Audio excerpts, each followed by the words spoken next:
Hi అండి, అందరికీ నమస్కారం అండి. ఫ్రెండ్స్, ఇప్పుడు అందిన వార్త ఈపీఎఫ్ఓ పెన్షనర్లకు గుడ్ న్యూస్. మరింత ప్రయోజనం అంటూ అప్డేట్ అయితే రావడం జరిగిందండి. అయితే ఇందుకు సంబంధించిన పూర్తి వివరాలు అయితే మన వీడియోలో తెలుసుకుందామండి. ఆ గుడ్ న్యూస్ ఏంటనేది వీడియో మాత్రం స్కిప్ చేయకుండా చూడండి ఫ్రెండ్స్. అప్పుడే మనకి పూర్తి సమాచారం అయితే తెలుస్తుంది. లేట్ చేయకుండా వివరాల్లోకి వెళ్ళిపోదాము. ఇక ఉద్యోగుల భవిష్య నిధి సంస్థ పీఎఫ్ ఖాతాదారులకు మరింత ప్రయోజనం చేకూరేలా రూల్స్ను మారుస్తుంది. తాజాగా ఉద్యోగుల పెన్షన్ విషయంలో కీలక మార్పులు చేసింది. ఇప్పుడు 6 నెలల కన్నా తక్కువ కాలం పనిచేసిన తర్వాత ఉద్యోగం మానేసిన వారికి ఈపీఎస్ ప్రయోజనం లభిస్తుంది. ఈ వ్యక్తులు ఇకపై వారి పెన్షన్కు తమ కాంట్రిబ్యూషన్ను కోల్పోవాల్సిన అవసరమైతే లేదు.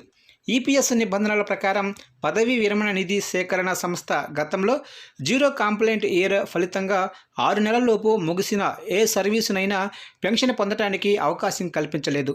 ఇక 5 నెలలు పనిచేసిన తర్వాత ఉద్యోగాన్ని వదిలిపెట్టిన వారికి పెన్షన్ హక్కు అందించలేదు. అయితే ఇప్పుడు కొత్త నిబంధనల ప్రకారం పెన్షన్ పొందే హక్కు ఏప్రిల్, మే 2024లో జారీ చేయబడిన సర్క్యులర్లో ఇచ్చారు.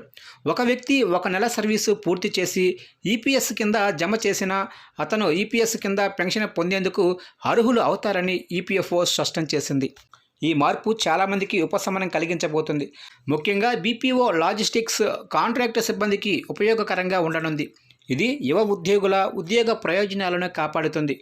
ఎవరైనా 1 నెల మాత్రమే పనిచేసి ఆ తర్వాత ఉద్యోగం చేయలేకపోతే అతను పీఎఫ్ డబ్బు పొందవచ్చు, కానీ ఈపీఎస్కు కాంట్రిబ్యూషన్ ముగుస్తుంది. అటువంటి పరిస్థితుల్లో ఈ నియమం ఆ ఉద్యోగులకు ప్రయోజనకరంగా ఉంటుంది. మీరు 6 నెలల్లోపు రాజీనామా చేసి ఉంటే ఈపీఎస్ కాంట్రిబ్యూషన్ కోసం మీ పీఎఫ్ పాస్బుక్ను తనిఖీ చేయాలి. మీకు మీ పెన్షన్ వాటా ఇవ్వకపోతే 2024 వివరణను ప్రస్తావిస్తూ ఈపీఎఫ్ఓకి ఫిర్యాదు చేయవచ్చు.